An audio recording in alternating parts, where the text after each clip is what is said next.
কিরে, লাইসেন্সটা বের করবি না শুটিয়ে লাল করে দেবো বল? বিশ্বাস করেন স্যার, আমার কাছে এখন কোনো লাইসেন্স কাগজপত্র কিছুই নেই, সব বাড়িতে রেখে এসেছি স্যার।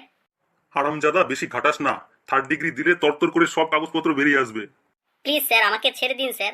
আমি তো কোনো অপরাধ করিনি স্যার, আমি তো রাস্তার সাইড দিয়ে আস্তে আস্তে গাড়ি চালাচ্ছিলাম। ঘন্টায় 100 কিমি গতিবেগে গাড়ি চালানোর জন্য তোকে 1000 টাকা জরিমানা দিতে হবে। কিন্তু স্যার, আমি যে মাত্র 25 মিনিট আগে বাড়ি থেকে বেরিয়েছি, 1 ঘন্টা হলো কখন? বুঝেছি, সোজা আঙ্গুলে ঘি উঠবে না। চল এবার থানায় চল, তাহলে সব সত্যি কথা গড়গড় করে বেরিয়ে আসবে। না স্যার, প্লিজ আমাকে থানায় নিয়ে যাবেন না। বলছিলাম স্যার, অন্য কোনো রাস্তা নেই? শোন তবে, এখন লাইসেন্সটা দিয়ে সন্ধ্যার দিকে নান্টু কাকুর চায়ের দোকানে দেখা করিস। বলছিলাম স্যার, লাইসেন্সটা না নিলে হতো না? আবার বেশি কথা, চল থানায় চল, তোকে চালান ভরতেই হবে। এমা, আপনি রেগে যাচ্ছেন কেন স্যার? এই যে নিন লাইসেন্সটা নিন, আমি নান্টু কাকু চায়ের দোকানে সন্ধ্যার দিকে আসবো। হ্যাঁ, মনে করে একদম সন্ধ্যা 7টার পরে গান্ধীজির ছবি সঙ্গে আনিস কিন্তু। অনেক ধন্যবাদ পুলিশ কাকু, আমি ঠিক সন্ধ্যার 7টার আগে চলে আসবো। মা, আমাকে একটা আইসক্রিম কিনে দাও না, আমি আইসক্রিম খাবো। না বাবু, আইসক্রিম খেলে তোমার ঠান্ডা লেগে যাবে।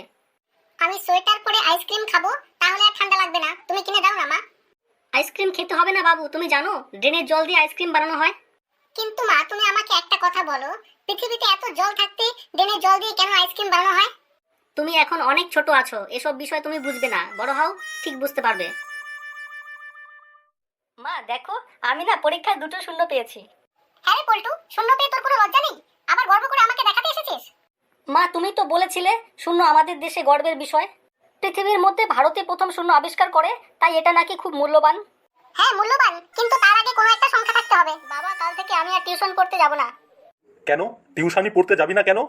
স্যার মঙ্গলবার বললেন 5 আর 5-এ নাকি 10 হয়, কিন্তু আবার বুধবার দিনই বললেন 7 আর 3-এ 10 হয়।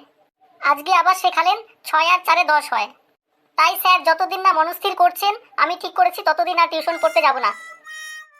জানিস উত্তম, আমরা না একটা বিদেশি কুকুর কিনেছি।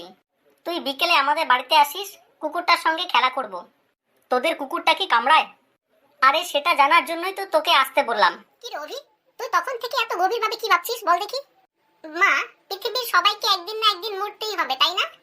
হ্যাঁ, সবাইকে একদিন মরতেই হবে। তাহলে সবার শেষে যে মরবে তাকে শ্মশানে কে নিয়ে যাবে? সে চিন্তা তোমাকে করতে হবে না, তার জন্য অনেক লোক আছে। চলো এখন খাবে, এসো।